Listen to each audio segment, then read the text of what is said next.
Hey, welcome back to Kiss in the Kitchen. We're going to make my infamous nut roll using mainly 3 ingredients. We need some ground almonds, 100 grams. We need some caster sugar, 100 grams. And we need 3 eggs, as you can see right here. So first things first, we need to crack our 3 eggs and begin to whisk them. So, as you can see, I've cracked 3 eggs, and I will confess to you, when I first began to bake, I literally had a mini whisk like this, my little blitzer, and a combination microwave oven, and that's how I baked. I have made this dessert for potential mother-in-laws, I've made it for friends, I made it for a very famous painter one day who came round, but that's a whole different story.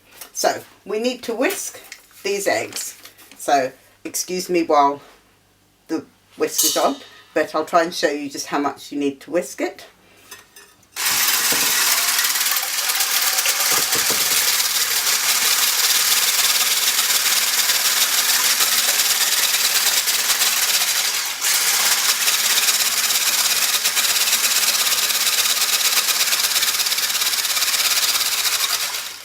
We are aiming for thick and creamy.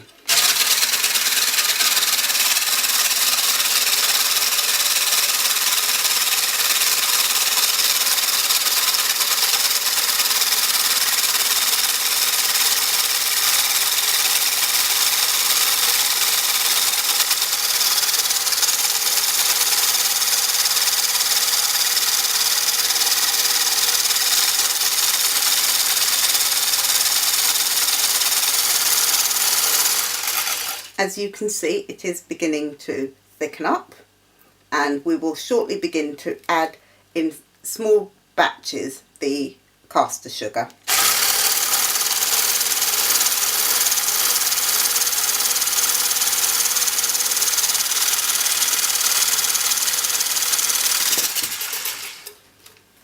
So we're literally doing this live for you. I'm beginning to pour some of the caster sugar. I probably poured 25 grams worth.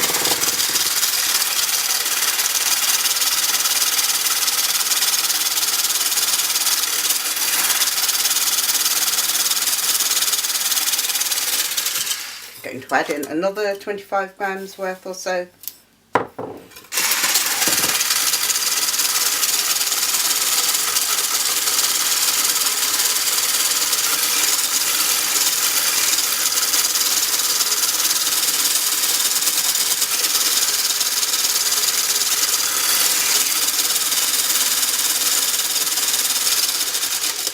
Technically speaking, you could do this by hand, but life's way too short, so let's not. So, another 25 grams.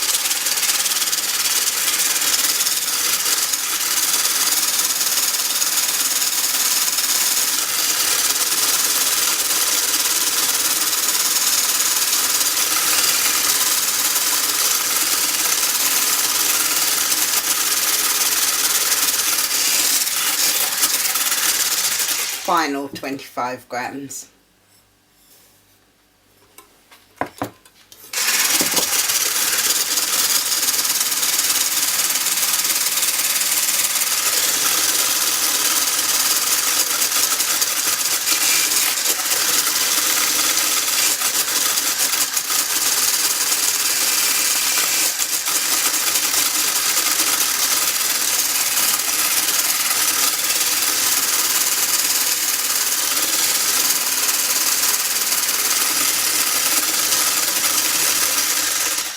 So, all in, we've probably whisked for about 3 minutes.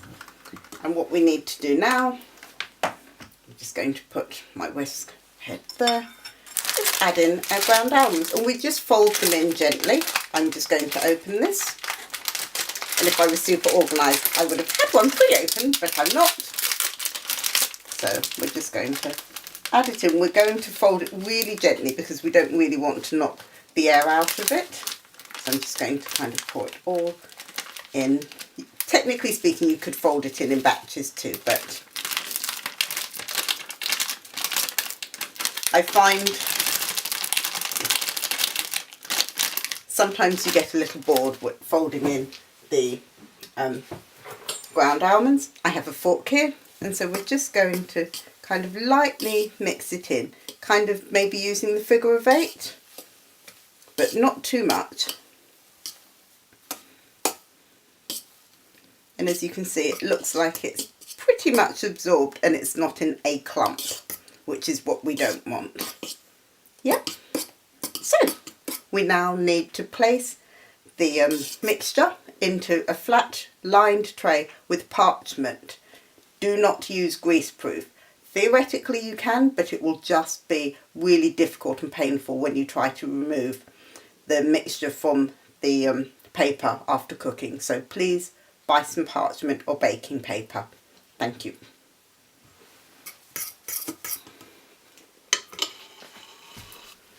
So as you can see, we have a mixture here. We have a tin lined with some baking paper, and we literally just pour out the mixture. I have a spatula just to help it out of the bowl. Don't worry, it will find its natural level to settle. And I wish I could tell you exactly where I got this tray from, because the tray is amazing for baking with, particularly baking this dessert. And as you can see, the mixture is quite light, it's not separated, so we're just wanting it to naturally follow and be in a rectangular shape. Yep. So we're going to go into the oven for about 12 minutes at about 200 degrees. And I'll see you on the other side. So here we are, we've just come out of the oven. As you can see, we are kind of golden. It's not risen very much because it shouldn't. We are going to put down a second sheet of baking parchment or baking paper over the first one. This sounds slightly odd, but bear with me. We're going to put my tin over the top of this, and we literally will grab this and turn everything over. Grabbing a second tea towel, we will remove the tin. As you can see, it came away perfectly. We will take a tea towel out. We will slide the second tray out as well, so we are left with a mixture caught between two sheets of baking paper. And now the fun bit. We will probably for the next 5 minutes, maybe 10 minutes, just do the following. It looks odd, but it will cool your mixture down really quickly, and then we will peel the paper away from the mixture, and we'll be ready for a final step, which will be decorating and rolling a cake. So bear with me.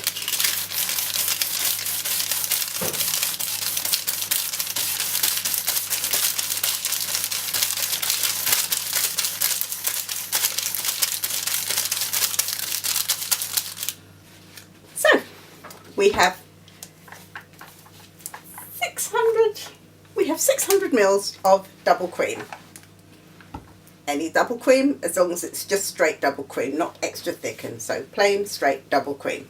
We need about half of it into a cup, and then we're going to put it in a bowl and whisk it. I have another top tip for you coming up. I'm going to pour about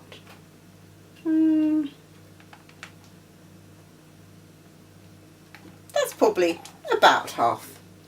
Fantastic.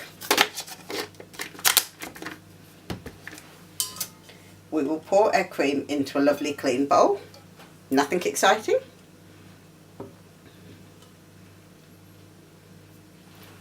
We will add a little icing sugar. I am going to add maybe half of this, which would be about 50 grams.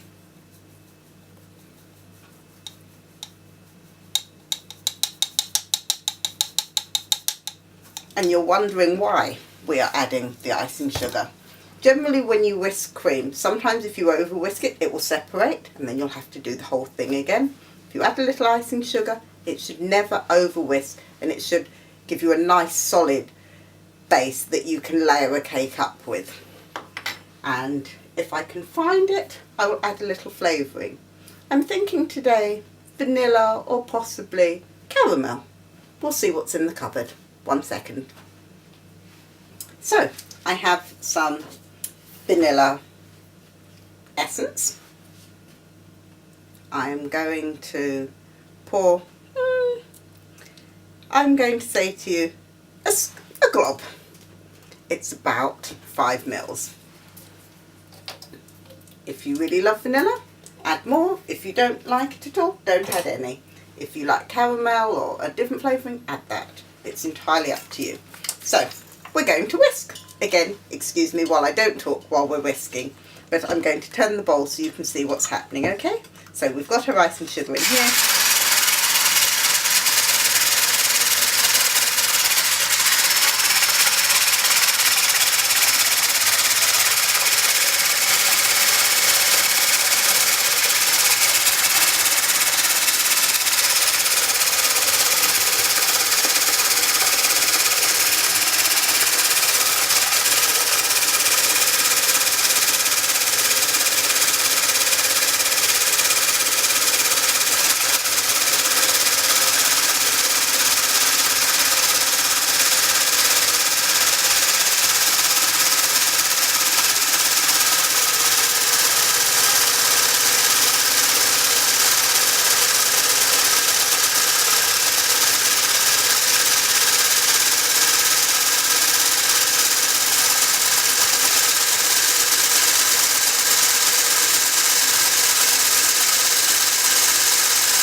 As you can see, the texture is beginning to change and you can see it's starting to thicken up. I'm just going to put the bowl down flat just to encourage it all to settle, okay?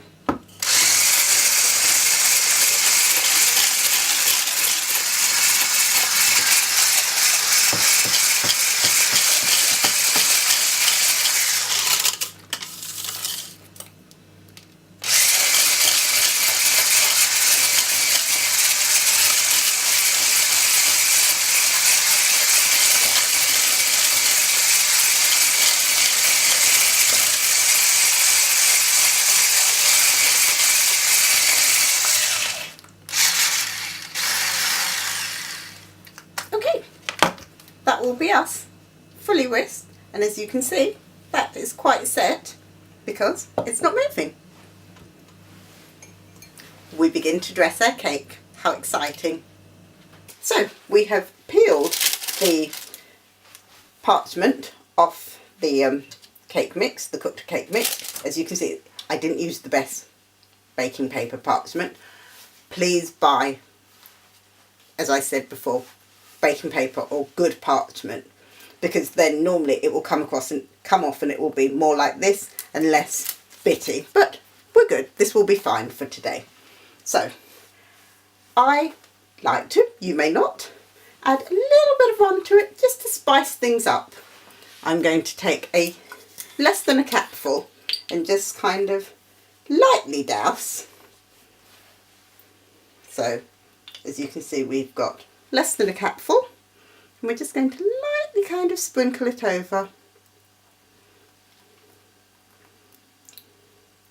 Less than a cupful will be more than enough, please trust me on that front.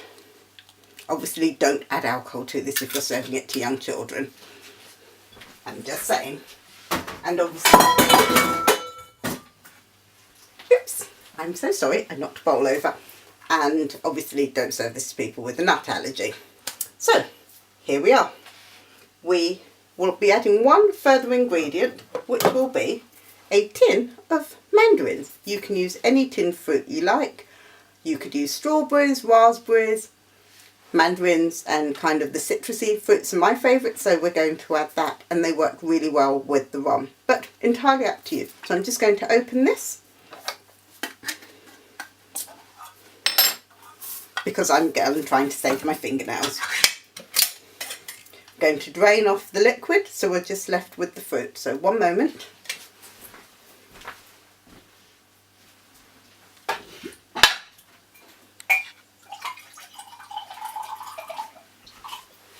As you can see, there's a relatively good amount of juice coming off the tin. We just don't want the fruit to be so soaked in juice that it kind of makes the cake soggy, and that's the only reason we're doing this. And my tip to you would be, let's keep the juice, because that will come in handy if you're making something nice like a carrot cake, which we may do another time. So let's take our cream. I'm going to get a spatula to do that, so one moment. One spatula. We take our cream, which we've whisked. We just kind of spread it out over the mixture.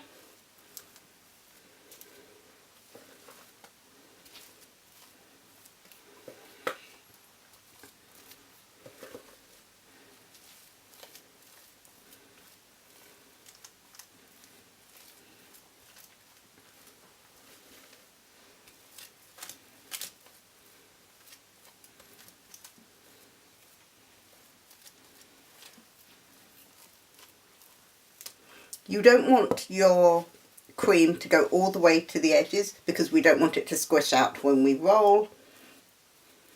But it probably will do, and we'll all laugh at it later. So that's pretty much us good to go now. We will take our fruit and just kind of sprinkle that over the cream. Using a spoon, using your fingers, as long as most of the juice isn't there, we'll be fine. Some days when I'm feeling a little bit obsessive, I do actually place the individual pieces and reset them. But let's not do that today. That's when we don't have company.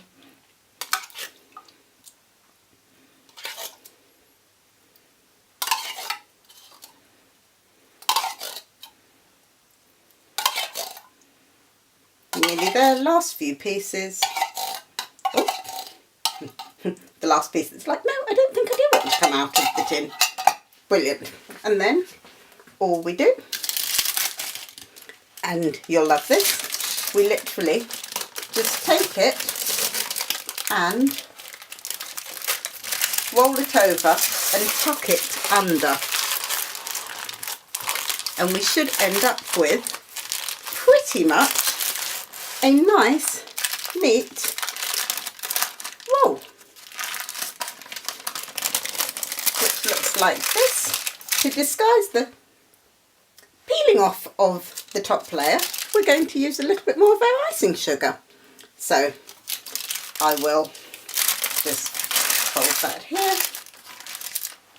take a little bit more icing sugar, grab myself a fresh teaspoon,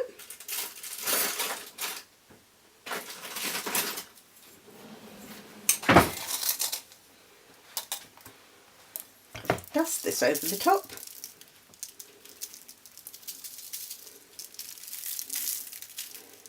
I would say to you it would be worth, when serving it, cutting off the two edges, cook's privilege, and you're good to go.